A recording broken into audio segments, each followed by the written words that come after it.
Thank you for the recognition, Madam President. I rise in support of the amendment that is before us, and I just want to say a word or two about my esteemed colleague, Senator Ryan Fazio, and his tremendous work on the Energy Committee this year. I've got to tell you, I've been here a number of years and been very interested, obviously, in the policy affecting electric rates in the state of Connecticut. And I've always been kind of disappointed. I've never served on that committee, and I've only really had a casual ability to be able to interact with the policy-making process there. And I've been kind of disappointed that, you know, usually what happens is, being in the minority, we are on the receiving end of whatever the majority's, next initiative is as far as energy goes. And I feel like Ryan has brought so much more to the table as our ranking member, being really prolific in coming up with ideas and presenting, a Republican perspective in that committee into the entire General Assembly. And I know that he works very well with the chairman, Senator Needleman, and I'm very pleased that they have a good relationship working there. And I feel like for the last couple of years, we may actually be moving in a better direction as far as energy in the state and driving down costs for consumers. I know it doesn't seem like that yet to people that might be listening, because every time you turn around, there's another news report about the electric rates going up. But I wanted you to know that there are people that are actively working to try and solve that situation. As I mentioned, I've served here for 14 years now, and I've consistently voted against any type of policy that would drive up electric rates, even sometimes when it was hard to do, because you have a tough decision to make between energy costs and protecting the environment, and threading that needle is not always so easy. But I'm pleased that we have good folks in charge who are working together in exactly that vein and exactly for that purpose. I'm rising really to support the amendment that Senator Fazio just offered, which is our caucus energy amendment, which is the plan that we rolled out earlier this year. We had a press conference, and we were hoping to make a big splash and get the press involved and try and help us get it over the finish line. And sadly, it didn't make it out in the form of a bipartisan bill, which I think would have been the best possible result. But we do have a last-minute option here, which is to offer it as an amendment on a related bill and make a quick case for why these policies are beneficial to the future of the state of Connecticut.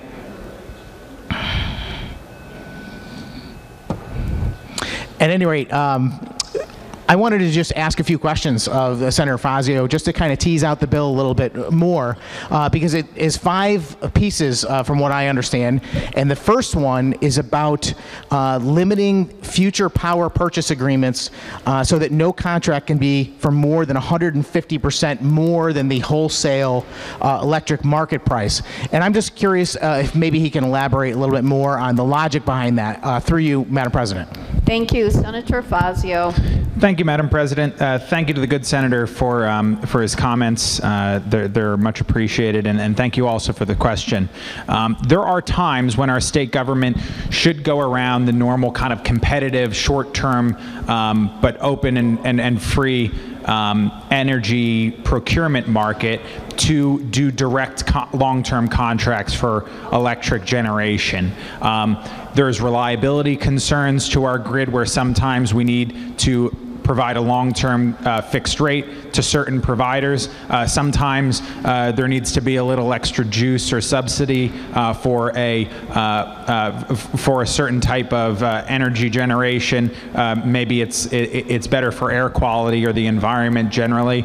But I think people also recognize that there needs to be a limiting principle on those direct procurements made by the state. And there's a certain point at which those cost subsidies are just too darn high.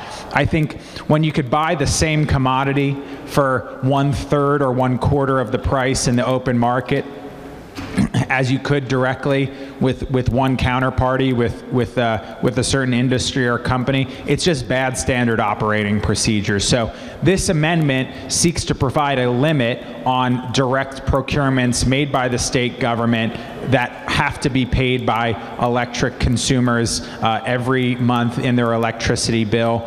So it says that there needs to be a middle ground. We can't just have unlimited price, but we actually need to have some limitations when we do go out for direct long-term contracts that we might be paying a little bit more than the market rate for. Thank you, Senator Sampson. Thank you very much, Madam President, and I appreciate that answer very much.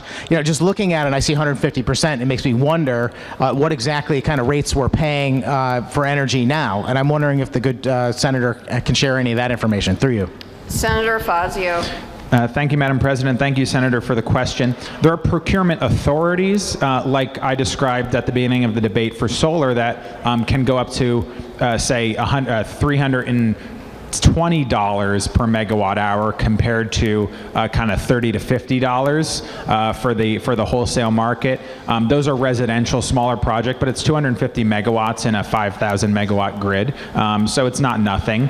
And you have the large offshore wind Revolution wind project that was that's probably what 300-400 megawatts to Connecticut. That was done at $100, so that's going to be about.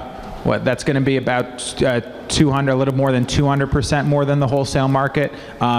If it's about a 3-cent or $30 wholesale market, and then Millstone's done at $50 compared to a wholesale market that's around $30. But that wholesale market's also been going up and down because it's a very volatile commodity, and it's been above $50 at times too. So we'd have to smooth out this regulation, what it exactly looks like. But again, as I said in my earlier discussion, we really want all of these forms of clean energy to succeed. We want these industries to innovate. We want to drive down the cost of wind and solar as low as possible, as well as battery storage, so that we can lower rates and provide for all the other side considerations that are so important to us. So this amendment seeks a balance of those things.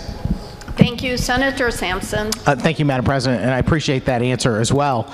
And that, you know, gives one a lot of insight into why we've come up with this particular number, which, you know, some might say that is still an increase over the typical wholesale market. But the fact of the matter is we're trying to find a way to allow these cleaner forms of energy to succeed. And I feel like in some cases what we've done is by locking ourselves into using those types of energy, the suppliers feel like they can charge us whatever they want. And that's not good for anyone. And the whole point behind this is to find some sort of balance between recognizing that those forms of energy are in their infancy. They are going to cost more than traditional types of energy. We don't need to be paying 10 times as much for them. Maybe we can pay a little bit more for them and help develop those sources of energy, because we're going to need to towards the future. I know that another piece of the plan has to do with decoupling the Public Utilities Regulatory Authority from the Department of Energy and Environmental Protection. So, going back to when I first came here, there was no PURA. We had DPUC, the Department of Public Utilities Control, and my understanding of that is that was more of a watchdog agency, and it was much more independent of the Department of Energy and Environmental Protection. And during the Malloy years, that kind of morphed into the situation we have now, where I think PURA's motivation is not purely as a consumer watchdog and an oversight over the utility companies. They also are directed in part by the overall agenda of the administration, and certainly by the Commissioner of DEEP. Am I understanding that correctly through you, Madam President? Thank you, Senator Fazio. Yes, I think that is a reasonable summation of this situation. There's not necessarily a magic reason why Connecticut's regulatory structure is done as it is. It was changed 10 to 15 years ago in the early years of the Malloy administration, and again, we need to figure out the right structure so that all of our state employees in energy, in utilities regulation, and in environment can succeed and do their job well and enforce the law well. And and so revisiting the structure that seems to be pretty unique to Connecticut in this amendment is ultimately the goal, and I think reasonable. And I think if you have reforms to structures after 15 years when there aren't a lot of other states that do it, I think that suggests to me that people in those roles currently and people in those roles for 10, 50 years can do the best job possible under the right structure. So this is about having the right structure for decades and generations to come. That's appropriate for government, and I think, as is most other states, do it more along these lines. Thank you, Senator Sampson. Thank you very much, Madam President. Thank you, Senator. I appreciate that information. So in our plan, we are effectively taking PURA and we're giving them a little more autonomy so they don't operate under the auspices of the Department of Energy and Environmental Protection any longer. And I'm assuming that's because we believe that if they were given that autonomy and their new charge effectively to be more of a watchdog and more oversight over the utility providers, that the result for consumers is going to be a net benefit. Am I correct about that through you, Madam President? Thank you, Senator Fazio. Yes, that's absolutely the goal here. It's it's trying to figure out what the best long-term structure is for a state government and regulatory structure, and sort of having those division of responsibilities and verticals are probably what is ultimately going to lend itself to best outcomes over 50 years. It might not always in the short term, but and maybe there will be hiccups in the short term with these types of reforms. But the goal is to try to have a logical policy regime that and setup that mirrors what other states do, have the right division of responsibilities and verticals, and this is this is not a new proposal. This has been around for 10 years. You hear it a lot from Senate and House Republicans. So that's ultimately the goal here, to protect consumers in the long run, not just in the short run. Thank you, Senator Sampson. Thank you, Madam President. That's correct. Yeah, a number of these proposals have been kicking around year after year. I've proposed some of these items myself, and so have a lot of other individual lawmakers. So it was good this year for us to get together as the Republicans, House and Senate, and put together this package of items, which I think go right to the heart of the notion of our electric rates not being in keeping where we would like to be. Comparing ourselves across the nation. I think that it's often reported that we are second only to Hawaii, which I think they have some legitimate excuses why their electric rates might be high, and I don't know that we necessarily do. So let me just move on to the next piece of this, which maybe I don't understand as much as I'd like to, and this is a great opportunity to get my good friend, the expert on this subject, Ranking Member Senator Fazio, to let us know the subject of the gas supply. Where do we get our natural gas? Is it true that we are in danger of not having enough natural gas, at the rate that things are going, to provide the necessary energy supply, not only to people that heat with natural gas, but also for people that produce electricity? That's where our plants often get their energy from. Through you, Madam President. Senator Fazio. Thank you, Madam President. Thank you, Senator, for, I think, a very good question. Over the last 20 or 25 years, the state of Connecticut and New England generally have seen their carbon emissions roughly cut in half, and that's because of the innovations in natural gas production, so that there is now a lot of cheap natural gas produced in Pennsylvania, Ohio, that sort of mid-Atlantic, Middle Eastern part of the country. Our natural gas supply comes from the Southwest, so a lot of it's from the Pennsylvania area, but even south of that as well. And so because of that innovation that has driven down the cost of natural gas, Connecticut and New England generally has been able to shift away from natural gas and or shift away from oil and coal power generation to natural gas because it's actually cheaper, in addition to being cleaner for air and lower emissions generally. So that's where it comes from. The problem is that we have only a limited amount of pipeline capacity, and so the limiting factor there is how much gas can come through the pipeline. And because we also use natural gas to heat our homes, not just produce electricity, in the winter there's actually a competition and a shortage of how much natural gas we could bring to the region. And as we see an increase in demand for electricity generally because of EVs, heat pumps, and data centers, we're going to see in the winter a limit to how much natural gas we can actually use for power generation, even though about 40 to 50% of the Northeast power generation comes from natural gas. So increasing the capacity is the only necessary factor to be able to generate more affordable electricity that would actually enable us to more affordably, persuade people to adopt electric vehicles or to adopt heat pumps, and therefore migrate reliance from oil and gasoline to more natural gas, which is cleaner for the air and lower emissions. So that's actually the limiting principle we have, I think, because we can't do it. We can't do those things with the grid as it is, with the energy portfolio as it is. The gas pipeline capacity is a limiting factor, not just to us reducing costs and improving reliability, but also to us improving air quality. Thank you, Senator Sampson. Thank you very much, Madam President.